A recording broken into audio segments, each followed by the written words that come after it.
from when I joined Celebrity Beyond in January of this year, there have been so many momentous events, from the delivery of the ship to when we got to our first port of call, Southampton, England. We did our plaques and keys ceremony. We did a few inaugurals there.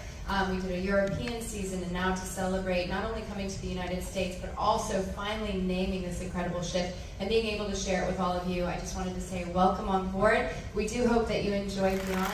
So when I came over to Celebrity Cruises from Royal Caribbean, I remember walking around the ships with Simon, and I said, what makes Celebrity special? And he just looked at me and he said, it's the people.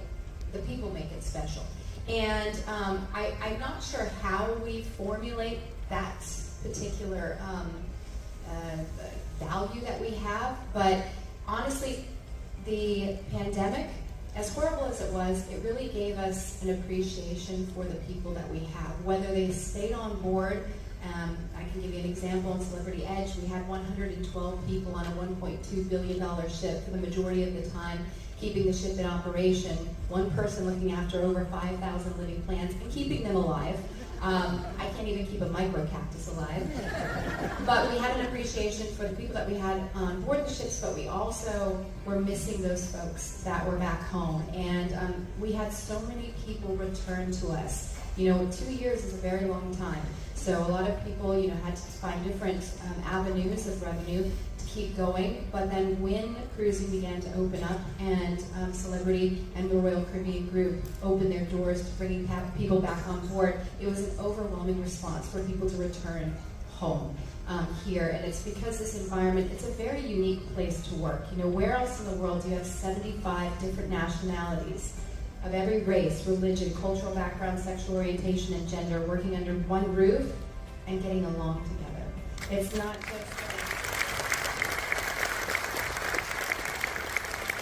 if the world could operate like this, honestly, it would be a much better place. And it's a nice change of pace. I call it my happy bubble. The real world is a scary place, but when you come on board ships and you're surrounded by so much diversity, and so much representation of the world at your service, I don't think you can beat it. And my advice to people when they ask, how should I advance through my career? What should I do? And I always say, look for an environment that really promotes inclusion and diversity.